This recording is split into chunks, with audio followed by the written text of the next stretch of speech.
एक जो आपने आपकी बात की कि प्रैग्मेटिक पॉलिटिक्स ये करते हैं, अगर थोड़ी देर के लिए मान लें कि चलिए इनकी जो पॉलिटिकल आइडियोलॉजी है वो ये है कि हम प्रैग्मेटिक प्रायोगिक राजनीति करेंगे और जहां जिस चीज की आवश्यकता होगी वही बोल देंगे, तो ये तो जैसे आपने कहा कि ये बहुत ही खतरनाक है।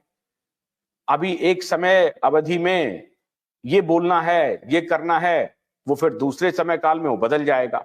फिर वो कॉन्ट्राडिक्शन जो है सो उनका पीछा नहीं छोड़ेगी और फिर वो कॉन्ट्राडिक्शन इनके पूरी क्रेडिबिलिटी पर आएगा।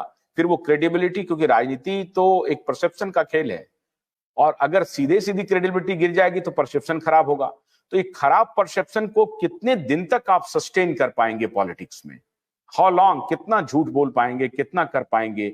एक इलेक्शन, दो इलेक्शन, या एक इलाका, दो इलाका, हर इलाके में नहीं हो पाएंगे। मैं एक एग्जांपल देता हूं, जब ये आम आदमी पार्टी बनी तो बहुत सारे लोग कहते हैं कि सबसे ज्यादा मजबूत संगठन इनका मध्य प्रदेश में बना था, लेकिन ये मध्य प्रदेश नहीं गए चुनाव लड़ने के लिए, क्योंकि या तो इस बात का द्योतक होगा कि 2003, 4, 5, 6 का जिस शोध की बात आप कह रहे हैं, जिसमें आप भी शामिल थे, उस शोध का स्ट्रक्चर ही यही था एक प्रकार से कि भाई अर्बन इंडिया जो है, सिटीज में कुछ बात हो सकती है इस तरह से, जो मिडिल क्लास है वो नाराज है तो मिडिल क्लास को आप टैप कर सकते हो, लेकिन जो ग्रामीण भारत है उसको आपको समझाने में बहुत वक्त लगेगा और वहां के अपने कॉन्फ्लिक्ट्स हैं, कहीं कास्ट के कॉन्फ्लिक्ट्स हैं, कहीं लैंग्वेज का है, कहीं रिलीजन का है, तो बहुत सारे कॉन्फ्लिक्ट हैं, आप उसमें उस भंवरजाल में नहीं कूद सकते हैं।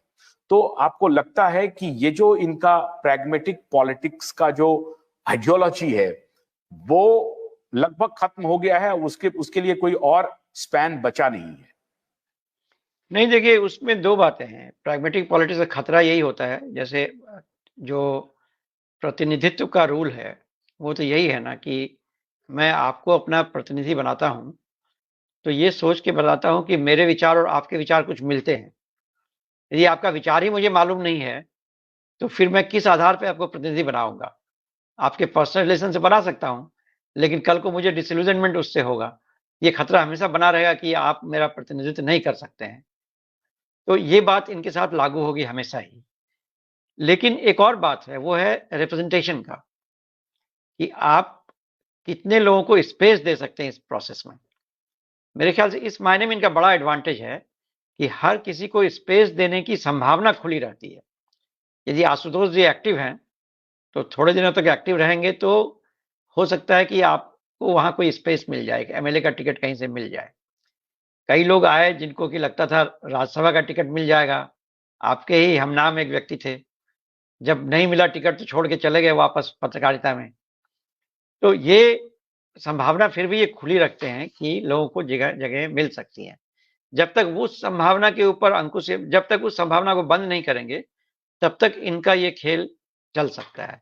लेकिन हाँ, लेकिन एक ये दूसरी, था कि उनको, जिनको राज्यसभा छोड़ करके जो गए, उनको इन्होंने कम से कम लोकसभा में टिकट दिया था, वो लोकसभा का चुनाव हार गए।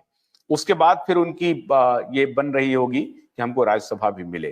तो बहुत हद तक बहुत लोगों को बहुत कुछ मिला भी, जिनको मिलने की कोई संभावना नहीं थी, ये भी हुआ।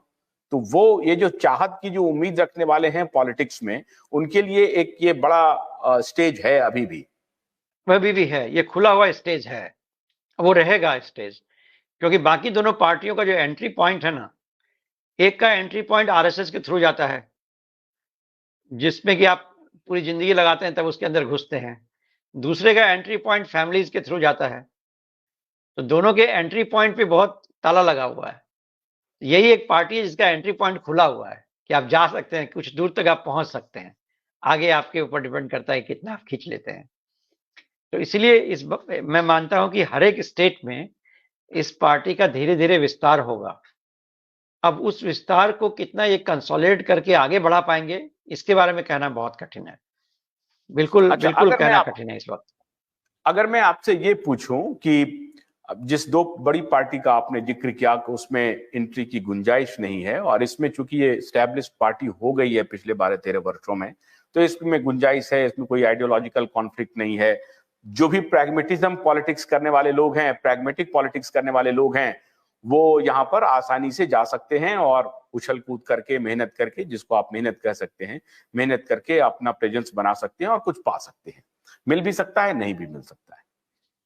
क्या कोई स्पेस अभी नई पॉलिटिकल आउटफिट की बनती दिख रही है।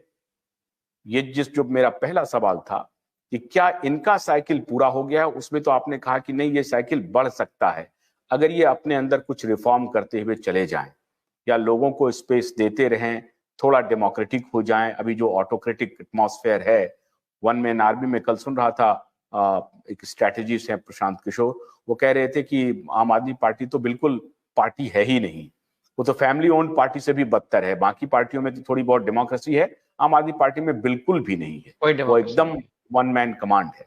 तो वो एक सबसे बड़ा कारण होगा इनके लंबा नहीं चलने का। और वो उसमें चूंकि उनकी कोई पॉलिसी नहीं, उनकी कोई आइडियोलॉजी नहीं है, तो वो इसके लिए कोई रिग्रेट भी नहीं होगा इस समूह को या इस परिवार विशेष को या इंडिविजुअल विशेष को। ऐसी हालत में देश भर में आपको क्या लग रहा है कि पॉलिटिकल स्पेस बना हुआ है किसी नए आउटफिट के लिए? क्या कोई नया आउटफिट आ सकता है? अगर आता है तो उसका स्वरूप क्या होगा? क्या कोई बढ़ सकता है? इस तरह का भी कोई शोध आया है क्या? नहीं, कोई शोध तो मेरी नज़र में नहीं आया है, लेकिन जितनी बातचीत हमारी आपस में होती है, उससे ऐसा लगता है, ज़्यादातर लोग इस बात से सहमत होते हैं कि राष्ट्रीय स्तर पर ऐसे किसी पार्टी के इमर्ज करने की इस वक्त संभावना नहीं बन रही है, लेकिन क्षेत्रीय स्तर पर प्रयोग बहुत ज़्यादा होंगे और शायद आने वाले 50 साल में बहुत से ऐसे क्षेत्रीय पार्टी उभर सकते हैं जो मिलकर फिर से एक बार राष्ट्रीय राजनीति को प्रभावित करेंगे। अभी जो क्षेत्रीय पार्टियां हैं, जो जाति बेस्ड क्षेत्रीय पार्टियां हैं, उनमें ज़्यादा संभावनाएं नहीं बची हैं।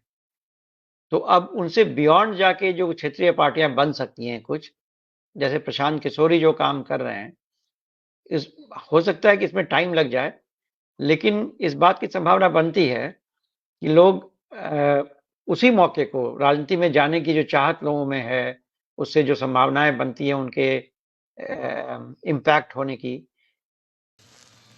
भोलानाथ के 2-in-1 बैटरी ऑपरेटेड हार्वेस्टर कम ब्रश कटर के साथ ट्रॉली अतिरिक्त लागत पर उपलब्ध है।